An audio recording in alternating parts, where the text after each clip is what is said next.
Welcome to the Lean Out Your Business podcast, a show dedicated to helping entrepreneurs accelerate business growth and simplify success.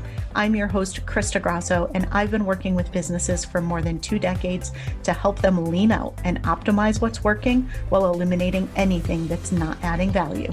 So if you are ready to get more time back in your day, more profit in your business, and to do business differently, growing and scaling on your terms, let's dive into today's episode. Hello, and welcome to another episode of the Lean Out Your Business podcast. Believe it or not, we have been doing this podcast for a full 2 years now. So whether you are a brand new listener, whether you have been with us this entire time or somewhere in between, I just wanted to start this episode off with a huge thank you so much for supporting the podcast and for being here. And I hope that you just get so much value out of everything that I share, the incredible guests that I bring on. And I always want to hear from you. So if there's anything that you really want to hear me talking about, if there's anyone that you really want to hear me deep dive into their business in an interview on, please send me an email over to info@leanoutmethod.com. And I'd love your input as I continue to shape the upcoming years, because we will be doing this for a long time to come. So with that being said, let's dive in to today's episode. And today we're talking about one of my very favorite topics, which is working smarter, not harder. And if you have been a listener for a while, then you know that this is the question that I ask every guest I have on the show. I always ask, how do you work smarter, not harder, and keep things lean in your business? Because I think that's really what it's all about. And I'm always so interested to hear what our guests have to share. So today I'm going to be diving into what it really truly means to work smarter, not harder, because it's not magic. It takes a lot of intention, and it actually takes work in order to work smarter. It doesn't just magically happen because you decree, I will now work smarter and not harder. And people can make things sound so simple and so easy, and like it's a light switch that you just flip, and all of a sudden your entire work week and the entire way that you work or approach your work is completely different. And we all know that's not true. So in today's episode, I'm going to dive into what it really looks like in the truth about working smarter, not harder. And then in my next solo episode, which is coming up in 2 weeks, I am doing a roundup of some of the amazing tips that prior guests have shared in past interviews. So I'm hoping it'll be a really useful episode to listen to, and just listen for which of the different strategies guests share that are something that seem really helpful to you and that you feel like you could implement or experiment with right away. But for today, let's dive into the truth about working smarter, not harder. This topic was inspired by a conversation I was having with clients inside our Simplify to Scale program. One of the things that we talk about in that program is leveraging your time. And one of the ways that you leverage your time, of course, is to work smarter, not harder. But I was sharing with them a lot of different strategies for leveraging time, for increasing productivity, right? Once you're clear on what the right things are to be focused on, you want to make sure that the time that you're investing, the time that your team is investing, is being done in the most productive way possible. You want to truly be able to leverage your time and feel like you're getting the most value for the effort that you're putting into things. And so this conversation came up there. And what I had shared with them, which was kind of eye-opening, we had a really great discussion around it, was that you have to temporarily work harder in order to work smarter. So I'm going to say that one more time. You have to temporarily work harder in order to work smarter. And so often I think we just hear these sayings and we can almost dismiss them because it's like something that should just happen automatically or happen immediately. And we all know that's not true, right? It does take a lot of intentionality, and it takes really doing some smart and strategic work to set yourself up so that you can work smarter and have leverage in what you do. And so let's break down what that can look like, because I'll start by sharing what it does not look like. It does not look like hustling. It does not look like working 24/7. But it does take work. And so sometimes that work is in the form of actual work. It's rolling up your sleeves and implementing something new.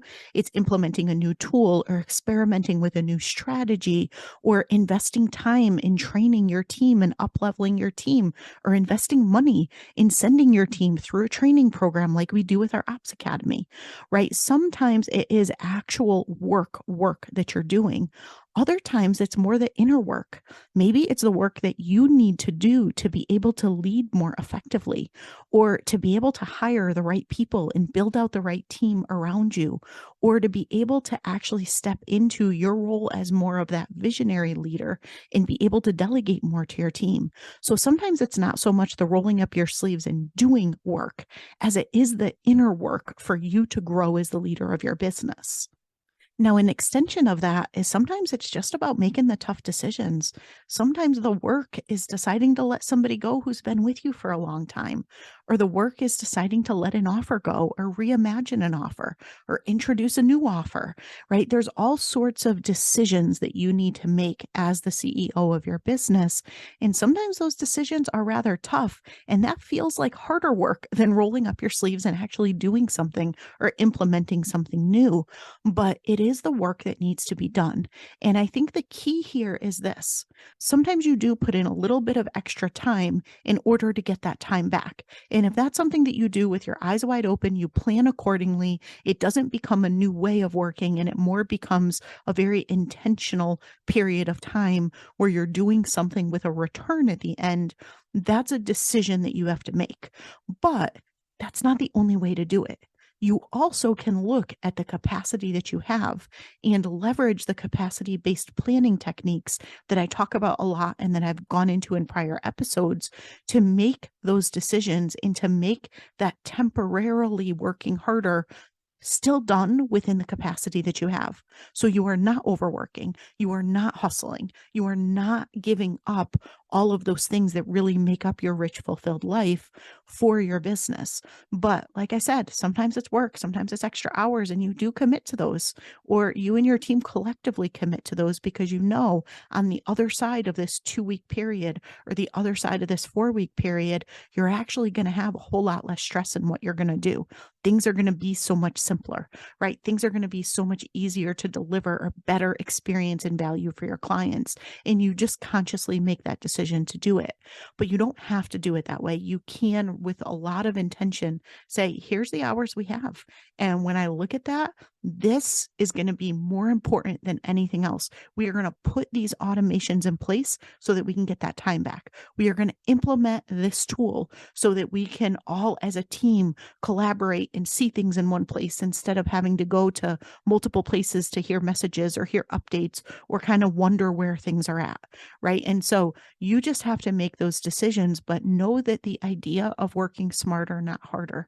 To me, it's about leveraging your time, and it takes temporarily working harder for that to actually happen. That is the truth of it.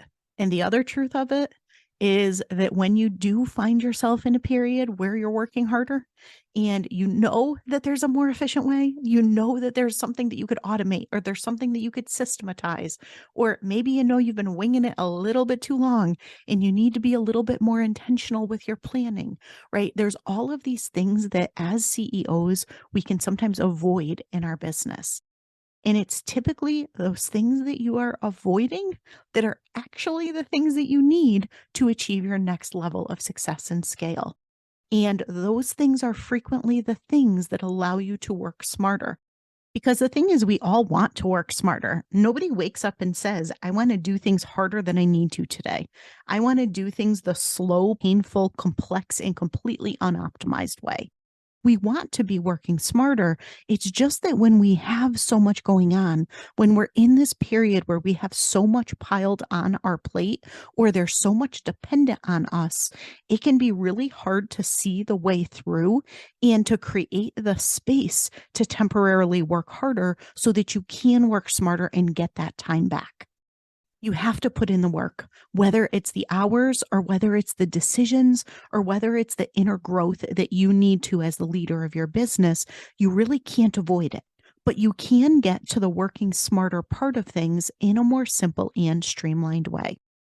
So let's break it down. The first thing that you're going to want to do is get clear on where you can get the most leverage in your business. Where can you multiply your time? Where does it make sense for you to invest time in a really smart, strategic way now into something so that it gives you back more time, is more efficient or more effective going forward? And usually that is going to start with some of your biggest pain points. And if you can just take a pause for a moment and look at your day, look at your week, look at your month, look at your quarter, ask your team to do the same. The reality is, you probably know exactly where those things are. When you find yourself getting frustrated during the day, when you find yourself frustrated because you can't find that file again, or why is this taking so long? Or you say to yourself over and over again, oh, I really need to upgrade my computer, or I really need a better way to track this, or why do I have to go to 5 different places to find out the answer to a simple question? I wish I just had one place to go, right? If you just pay attention to the conversations that you have, either to yourself, with your team, with your business besties, where you're venting about your team or your business, usually those are some of your biggest indicators of things that you can shift pretty quickly, where you just know that you are doing something harder than you need to. You know there's a better way, right? If you can find yourself throughout the day thinking there has got to be a better way to be doing this, or I'm doing this, I should be getting better results, or the results shouldn't be taking so long to get. Those are good indicators that there's an opportunity to create some leverage, to multiply your time, to be able to actually work smarter, not harder. So just start a backlog of those things.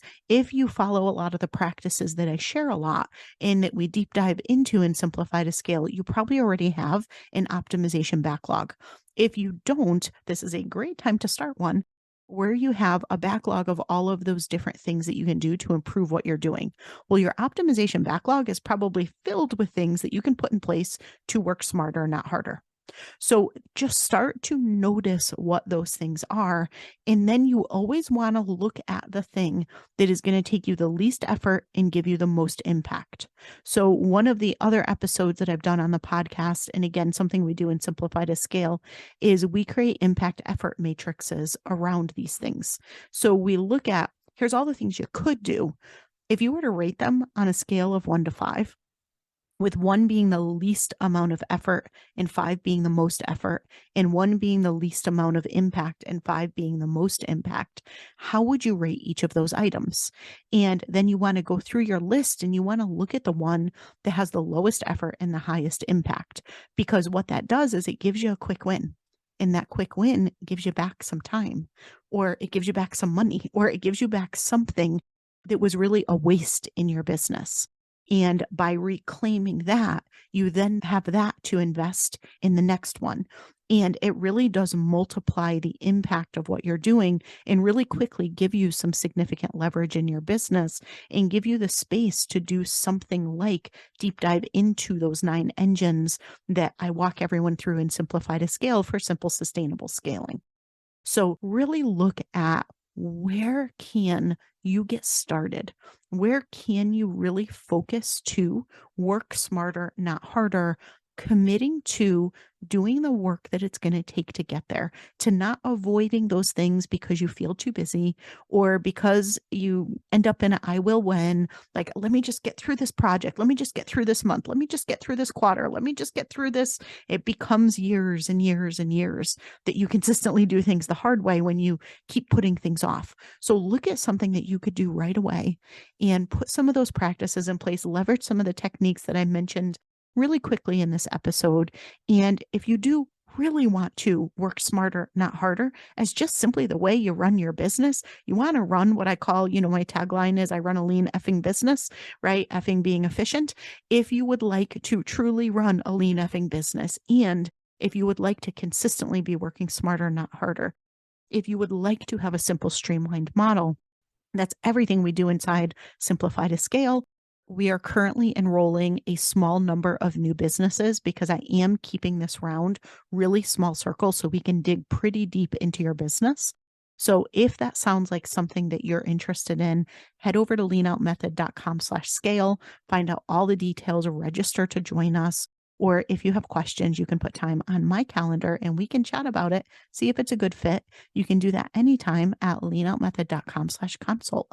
And I would love to deep dive into your business, help you put the strategy, planning, systems, team, and insights into place that allow you to consistently work smarter, not harder, and get that time back in your business and make it so things aren't all dependent on you, which is really a great indicator that you are working smarter when you have that freedom and that autonomy in your business. So I hope you really got a lot of value out of this episode, and stay tuned for the one that's coming up in a couple weeks with a roundup of prior guest tips on how they work smarter, not harder. And maybe you will hear a few things that you can either implement in your business if you're not already doing them, or maybe you'll hear things that guests have shared that you can do just a slight adjustment to something you're already doing to get even better results from. So I will be back in your inbox next week with another incredible interview, and then stay tuned 2 weeks out for our roundup of all of our guests' work smarter, not harder tips. Thank you for joining me for another episode of the Lean Out Your Business podcast. I hope you got a lot of value and actionable insights from today's show, and would love if you take a moment to leave us a review. If you have any questions on today's episode or on how to lean out your business, join us over in our private Facebook community, where every week we do live training and Q&A, and I'd love to have you be part of the conversation. Head to leanoutmethod.com/group to join us. And before you go, be sure to subscribe to the show so you're the first to know when we release a new episode. We'll see you next week.